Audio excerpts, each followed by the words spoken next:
جناب پیغمبر صلی الله علیه و سلم فرمودند من احیا سنتی، کسی یک سنتی من زنده میکنه زمانی که دنیا فساد ای، دنیا گناه ای، دنیا افلاس ای، اما او جوانمرد خیز یک سنتی من زنده میکنه در حالت وزبینی امت اسلام که سنت های من خار شدگی ای، یک سنتی من ای روی اخلاص زنده میکنه، همین عمل قد از دنیا گذره اجر 100 شهید میگیره. امروز کسی 20 رکعت نماز تراویح تشکیل میکنه و سنت رسول اکرم زنده کرده. کسی که اگر 20 رکعت نماز تراویح تشکیل میکنه و سنت حضرت عمر زنده کرده. کسی که با یک ختم در رمضان میکنه او سنت صحابه را زنده کرده.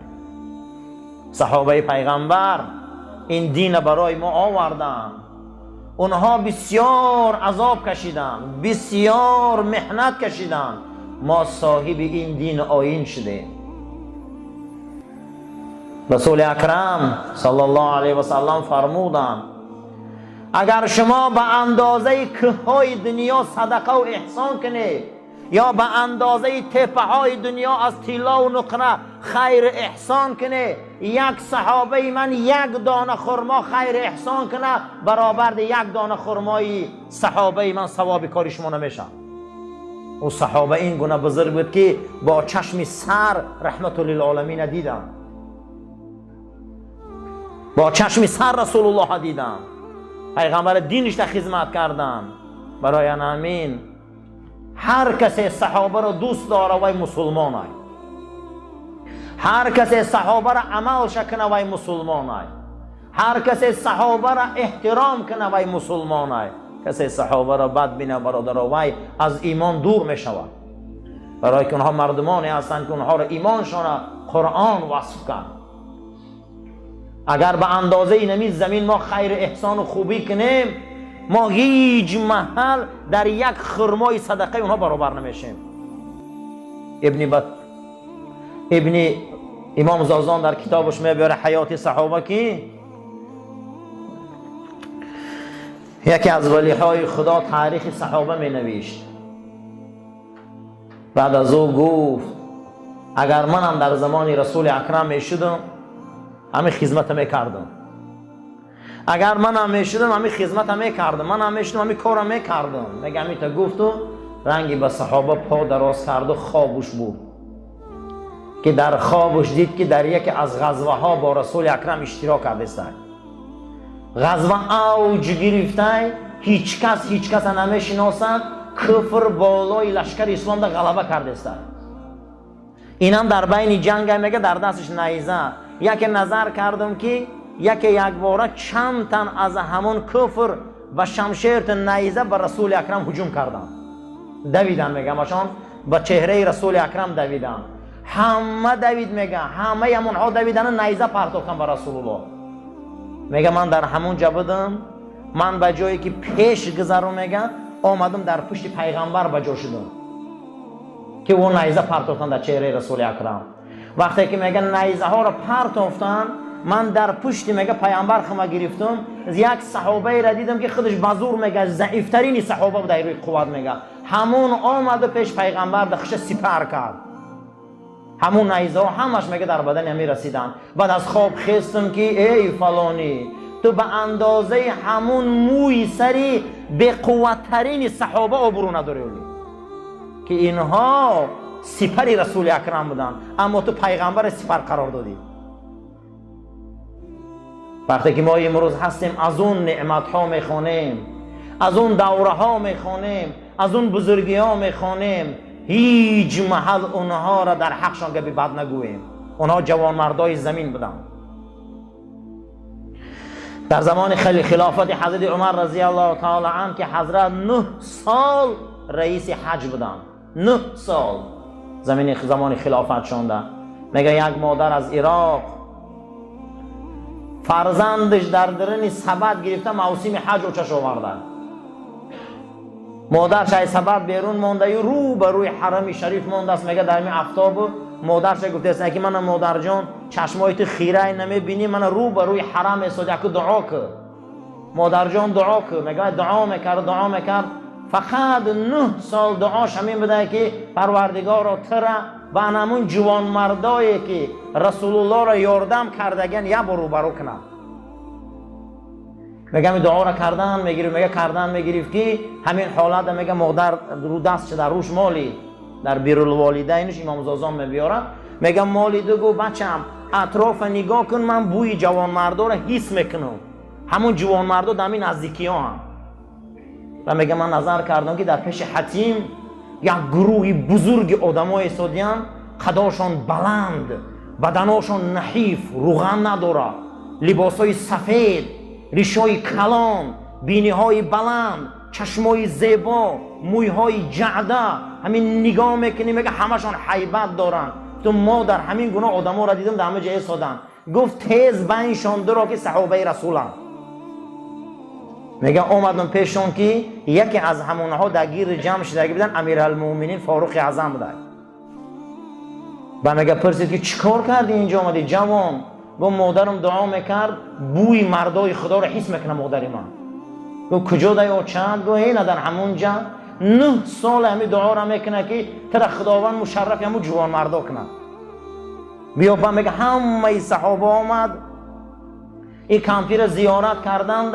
بعد از او کمپیر میگه که من 9 سال همین دعا را در حق بچه‌ها میکنم که همین بچه من تا بچه دارم، یک بار همین جوان مردایی را بینه که رسول یاردم کردگیم. میگه همیشه نظر کرد و بعد میگه همشان میگه همیشه زیارت کردن و گفتن که مادر همون جوان مردا همینن و همیان، همون بنده ضعیف خدا که امروز امیر مومنای عمر منو.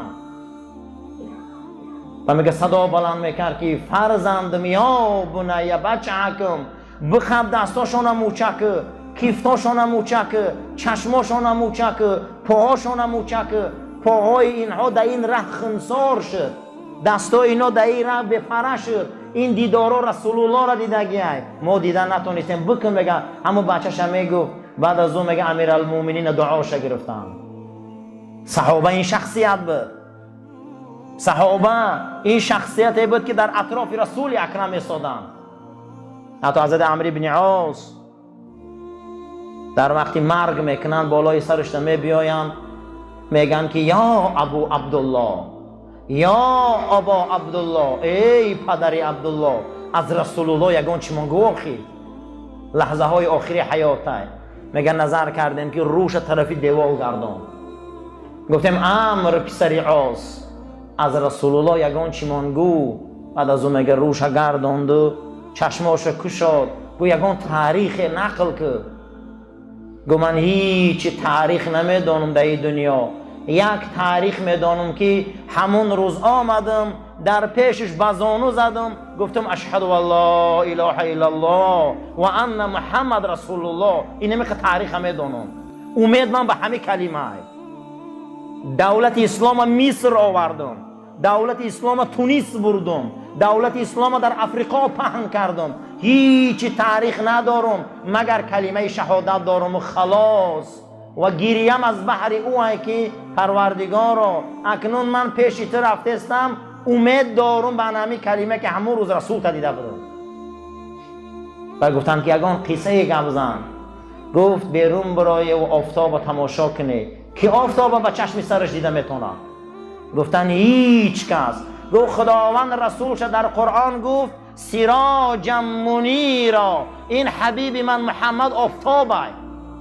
آفتاب هیچ که تعریف کنه نمیتونه. گفت این رسول الله را هیچ که نمیتونه تعریف کرده. گفت ما لالیم، ما را اگر امت گیره یک نعمت های. ما ای بدنی گناهگار، زبانا گناهگار، دستا گناهگار، پاها گناهگار، هیچ خدمت هم نکردیم، اما امید داریم که ما در رسول مونیم. حضرت مقداد ابن اسود روایت میکنه حدیثی که از ابو هریره پرسیدم. ابو هریره یگان حدیث از رسول اکرم گمزن برای ما تا اینکه راحت کنیم. حضرت میگه در جواب گفتن که روز ما اصحاب صوفه بودیم. اصحاب صوفه در مدینه منوره مردمانی بودن که در صوفه پیغمبر میشیشتن. خدامانم عادتا صوفه داره یا صرفه میگیم خدمت. میگه ما مردمانی بودیم که از اطراف صحابه ها آمده بودیم، در صوفه پیغمبر میشیشتیم. سحریا برای ما چی شیر باشه و چی خوراک و چی خرما مردم می آوردن که تا ما خرم رو حق کنیم. و بعد از عقیب ذکر بدیم و دعا بدیم و درود بدیم و از عقیب آموختن علم در حضور رسول اکرم بدیم. روز رسول اکرم صلی الله علیه و سلم مادر آمدن پیشمان. حضرت مثل ماهتاب زیبا بودن همون روز، همین که خشرو بودن. میگه پیش ما آمدن میگه ما خستیم بسیاری، ما میگه لباس هامون در بدن ما لباس های پشمین و پوستین بود. بسیاری حالات ها صوفی ها گفتن همه جا میگیرن. حالی بسیار آدم ها رو تحقیر کرده صوفی میگن. کسی که اگر صوفی را تحقیر کنه ابو هریره را تحقیر کرده. کسی اگر صوفی گفته یک کسی اصال کنه اصحاب صوفه را تحقیر کرده. قسم به خدا. اینا علما میگن صوفی ها اینا اصحاب صوفه رسول اکرم بودن که اونا از یمن آمده بودن، از بحرین آمده بودن، از حبشستان آمده بودن، خانه و در نداشتن، در صوفه رسول اکرم میشیشتن.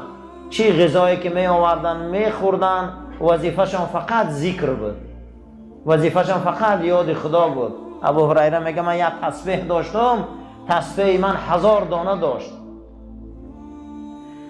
اگر همون را تا بگه 10,000 نمیکردیم ما، همون روز برای ما آرامی نبود. تسبیح هاشان یک کلمه توحید 10,000 بار میگفتیم. انا ما اصحاب صوفه میگفتن. بسیاری علما صوفی گفته به همه ها مربوط میتیم. میشیشتیم ذکر میکردیم. ناگهان حضرت آمد میگه ما لباس های پشمین پوشیدگی بدیم دراز حتی بسیاری های ما ازارامون دریدگی بود. هیچی هم نبود میگه او زمان. حضرت آمد و گفت میخوای که شما را گپ زنم که یک چیز دلالت کنم و یک چیز نصیحتان کنم؟ میخوای نصیحتان کنم؟ گفتیم بله ای فرستاده خدا. البته. گفت که بازاری بدها کدام بود میره؟